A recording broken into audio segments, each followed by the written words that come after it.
Olá, gente. Tudo bem? Hoje eu vou falar da autoestima do expatriado. Você sabia que tem alguns aspectos da realidade do expatriado que pode afetar a nossa autoestima? Meu nome é Raquel Sá e hoje eu vou falar um pouquinho desses aspectos. Que aspectos são esses? Primeiro eu vou começar falando o que é autoestima. Autoestima é como a pessoa se vê, se percebe e muitas vezes um julgamento que ela faz de si. Claro que esse julgamento é muitas vezes inconsciente, que são reforçados através de pensamentos. Quer ver um exemplo? Quando a gente vai numa situação e a situação não sai exatamente como a gente planejava. Vamos supor, você foi para uma entrevista de emprego e vamos supor que você não passou no emprego. E aí você começa, eu sou muito ruim mesmo, como é que eu ia conseguir, quem eu pensava que era para conseguir aquele emprego, um emprego bom desse, é claro que eles não iam me escolher. Isso você está reforçando um julgamento que você faz de si, de que você não merecia aquele emprego, ou você não tinha uma capacidade para aquele emprego, você não era bom o suficiente para aquele emprego. E a gente faz isso o tempo inteiro. Então, eu gostaria de falar para vocês um pouco das características da realidade do expatriado que interfere na autoestima. Por exemplo, um aspecto que é crítico na autoestima do expatriado é a questão da comunicação. A gente vai morar em outro país e a gente não domina fluentemente aquela língua. É claro, à medida que a gente vai passando, a gente vai ficando mais familiarizado, aquilo vai ficando mais fácil, mas mesmo assim a gente tem uma certa dificuldade com algumas expressões, algum vocabulário mais rico. E quando a gente chega nesse outro país, isso fica muito mais claro, muito mais gravante, porque a gente ainda está se habituando a tudo, né? Principalmente a língua. E como que ela nos afeta? Por exemplo, a gente, em geral, não consegue falar e se expressar na mesma velocidade que a gente pensa. Isso na língua estrangeira, isso é muito fácil de perceber, né? Isso faz com que a gente se sinta mal, que a gente se sinta muitas vezes menos capaz. Isso acaba fortalecendo uma crença de si de incapacidade ou de que não é bom o suficiente. Outra questão é a questão do vocabulário. Se a gente está no meio onde as pessoas começam a conversar assuntos que exigem um vocabulário mais complexo, que são em geral assuntos mais complexos, vai falar de política, de economia, de filosofia, de hábitos gerais, alguma coisa assim, e você muitas vezes está entendendo aquele assunto, mas você não está conseguindo expressar aquilo porque você não tem um vocabulário suficiente para expressar aquilo daquela maneira que você gostaria. E aí você se sente muito mal. E aí você começa a ter uma sensação de que você não consegue acompanhar aqueles assuntos, como se você não tivesse conhecimento daqueles assuntos. Quando na verdade você está entendendo tudo, né? E você sabe que você está entendendo tudo, mas você não consegue falar. E aí você começa a perceber que as pessoas à sua volta acham que você não tem aquele conhecimento, acham que você não está conseguindo acompanhar a conversa por conta do assunto, quando na verdade é uma questão de língua, uma ferramenta que você não está conseguindo se expressar. E aí você começa a se preocupar, tá vendo? Eu sou ruim mesmo, eu nunca vou conseguir dominar a língua, eu nunca vou conseguir sair da condição que eu tô, vou estar sempre nessa questão elementar. E aí vai afetando a autoestima, você vai começando a perder a crença em você mesmo, na sua capacidade. Então, se a gente se atenta para essas coisas externas, fica mais fácil a gente observar nosso comportamento e até nos proteger dessas questões. Outra questão importante que acontece, que nos interfere, né, é a questão das diferenças culturais. Como que isso acontece? Por exemplo, vou dar um exemplo clássico que todo brasileiro passa por isso, a questão do banho. A gente tem o hábito de tomar mais de um banho por dia e a gente tende a demorar um pouquinho nesse banho. Em muitos países do mundo, eles tomam banho super rápido e uma vez por dia e às vezes nem todo dia, né? E isso ocorre por várias questões culturais também, né? Uma delas de alguns países não ter água em abundância, né? E aí não se cria o hábito de tomar banho. E aí quando você convive com essas pessoas, você começa a ficar incomodado com isso, porque você precisa tomar banho, você sente essa necessidade.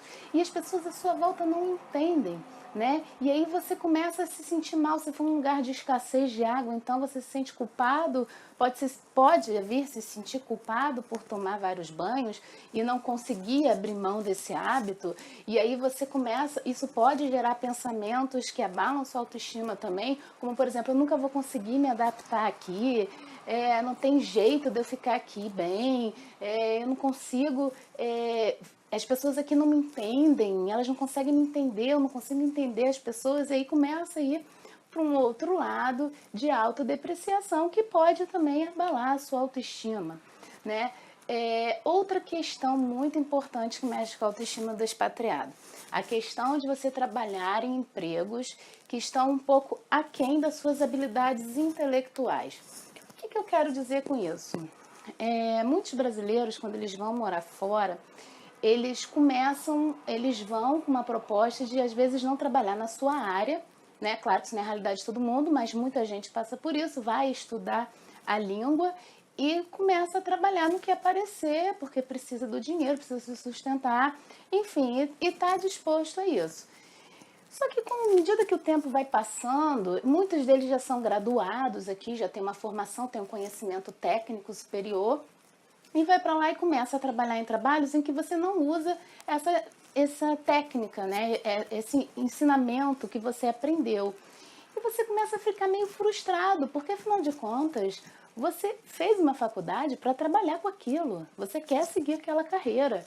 E à medida que o tempo vai passando e você continua naqueles trabalhos em que você não utiliza isso que você estudou, você começa a se sentir muito mal e começa a ficar frustrado, e muitas vezes o tempo vai passando, você não vê condições de sair dessa realidade, você começa a achar que você não tem mais a capacidade de trabalhar na sua área ou de mudar de emprego, você pula de um emprego para o outro nesses empregos que não exigem tanto habilidades intelectuais, e você começa a achar que você está condenado ou fadado a ficar aquilo para sempre e não vê muita perspectiva. Você começa a ter pensamentos de incapacidade, de que você nunca vai conseguir, de que você, não sei para que eu estudei isso, e fica meio preso ali num círculo vicioso de pensamentos autodepreciativos, de incapacidade, de não merecimento, enfim, isso acaba mexendo muito com a autoestima, e por ficar muito abalado na autoestima, você não consegue ver outras possibilidades de mudar essa realidade. E por que é importante você se perceber nesse processo? É importante você parar, começar a analisar o que está à sua volta e como que isso pode estar te influenciando. Porque, como eu falei, a gente não tem muita consciência de que essas coisas acontecem. A gente tem esses pensamentos, mas a gente não presta atenção neles e a gente acaba acreditando neles, e isso acaba minando a nossa potência de mudança, de estar bem, né? E aí você acaba entrando num ciclo de tristeza, de solidão, de se sentir fraco, de se sentir incapaz, e você não sabe de onde isso vem. Né? De onde isso vem? Isso vem desses pensamentos provocados por essas circunstâncias. Então, quando a gente tem clareza disso, quando a gente se percebe nesse processo, a gente tem condições de nos conhecer, de identificar e de tentar neutralizar esses pensamentos e começar a pensar, não, eu estou trabalhando nisto agora, isso não quer dizer que eu não possa me desenvolver mais, não quer dizer que eu não consiga sair dessa situação e começar a trabalhar na minha área, que maneiras eu posso fazer isso, quais são os recursos que eu tenho, né? A comunicação, a mesma coisa, não é que eu seja burro, porque às vezes você se sente burro, que você não consegue se comunicar, não, é porque eu ainda estou me adaptando, eu vou conseguir sim, porque eu ainda estou no início, então se isso está acontecendo eu preciso estudar mais isso, vou procurar mais vocabulário disso, vou me esforçar mais nisso, vou explicar para as pessoas que eu estou entendendo, só não estou conseguindo me expressar, vou me expressar de uma forma mais básica mesmo para ver se eles me entendem, e não deixar isso entrar para você como um fracasso, como se você fosse incompetente. Quando você começa a perceber esses fatores externos, como eles influenciam você, você tem condições de modificar essa realidade e não deixar que isso te abale. Tá bom? Espero que você tenha gostado do vídeo, e se você gostou, divide com seus amigos que você acha que vão gostar também, que estão passando por essa realidade. Curte a minha página, curte o vídeo e eu te espero no próximo vídeo. Até lá!